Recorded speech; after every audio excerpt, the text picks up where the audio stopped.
സാധാരണഗതിയിൽ ദില്ലിയിൽ നിയമസഭാ തെരഞ്ഞെടുപ്പ് നടക്കുമ്പോൾ കാണുന്ന ഒരു കാഴ്ച സ്ഥാനാർത്ഥിത്വത്തിന് വേണ്ടി അങ്ങോട്ടും ഇങ്ങോട്ടും കടിപിടി കൂട്ടുന്ന നേതാക്കൾ, അതായത് ബി.ജെ.പിയിൽ മാത്രമല്ല, കോൺഗ്രസിൽ മാത്രമല്ല, ആം ആദ്മിയിലും എന്തിനേറെ ചെറിയ പാർട്ടികളിൽ പോലും തമ്മിലടി കാണാൻ കഴിയുന്ന ഒരു തെരഞ്ഞെടുപ്പാണ് ഈ ദില്ലി നിയമസഭാ തെരഞ്ഞെടുപ്പ്. പ്രത്യേകിച്ച് ഇലക്ഷൻ അടുക്കുമ്പോഴാണ് ഇത് കൂടുതലായി കാണാൻ കഴിയുന്നത്. ഒപ്പം തന്നെ മറുകണ്ഠം ചാടലും വളരെ കൂടുതൽ കാണാൻ കഴിയുന്ന ഒരു സംസ്ഥാനം കൂടിയാണ്, അല്ലെങ്കിൽ അർത്ഥ സംസ്ഥാനം കൂടിയാണ് ദില്ലി എന്ന് പറയേണ്ടി വരും. പക്ഷേ ഇത്തവണത്തെ ചാട്ടം ഈ ആം ആദ്മി പാർട്ടി നിന്ന് ബി.ജെ.പിയിലേക്കാണെന്ന് മാത്രം. മുൻപ് അങ്ങനെയല്ലായിരുന്നു. കോൺഗ്രസ് ഇന്ന് ആം ആദ്മിയിലേക്കും, ആം ആദ്മി ഇന്ന് ബി.ജെ.പിയിലേക്കും, അങ്ങനെ എല്ലായിടത്തു നിന്നും പരസ്പരം അങ്ങോട്ടും ഇങ്ങോട്ടും ചാടുമെങ്കിൽ പക്ഷേ ഇത്തവണ അതില്ല. ആം ആദ്മി പാർട്ടിയിൽ നിന്നാണ് നേതാക്കളും അണികളുമൊക്കെ കൂട്ടത്തോടെ ബി.ജെ.പിയിൽ ചേരുന്നത്. കഴിഞ്ഞ ദിവസം മുൻ എം.എൽ.എമാരായ ഇൽബിന്ദർ സിംഗും സുഖ്ബീർ ദലാൽ ഉൾപ്പെടെയുള്ള നേതാക്കളുടെ കീഴിൽ ആയിരക്കണക്കിന് പേരാണ് ബി.ജെ.പിയിൽ ചേർന്നിരിക്കുന്നത്.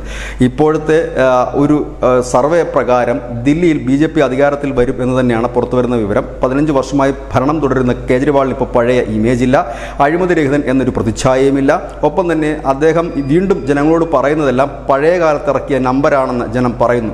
സൗജന്യങ്ങളായാലും മറ്റു കാര്യങ്ങളായാലുമൊക്കെ പുതിയതായി അരവിന്ദ് കെജ്രിവാളിനും ഒന്നും പറയാനില്ല. ഒപ്പം തന്നെ സിസോദിയ അടക്കമുള്ളവർ ജയിലിൽ പോയതും മദ്യകുംഭകോണ അഴിമതിയുമൊക്കെ ഒരു ഭാഗത്ത് നിൽക്കുന്നു. അതിനിടയിൽ കർഷക സമരത്തെ കത്തിജ്വലിപ്പിച്ചുകൊണ്ട് വന്നാൽ അത് ഏക്കാനും ഉള്ള സാധ്യതയില്ല. കാരണം പഞ്ചാബുമായി ചേർന്ന് കിടക്കുന്ന കർഷകരേറെയുള്ള ഹരിയാനയിൽ പോലും പച്ച തൊട്ടില്ല ആം ആദ്മിയും കോൺഗ്രസും.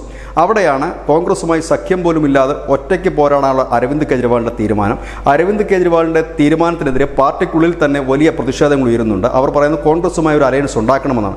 കോൺഗ്രസ് ആകട്ടെ ആം ആദ്മി പാർട്ടിയുമായി ചേർന്ന് പോയാൽ ഒരു സീറ്റ് പോലും ലഭിക്കില്ല എന്ന് അവർക്കും നന്നായി അറിയാം. ഏതായാലും ബി.ജെ.പി സംബന്ധിച്ച് വഴികൾ എളുപ്പമാണ്. ഇനി ജയിച്ച് കയറുമോ ഇല്ലയോ എന്നുള്ളത് തെരഞ്ഞെടുപ്പ് കഴിഞ്ഞ് മാത്രമേ അറിയാൻ കഴിയൂ. News desk news India Malayalam.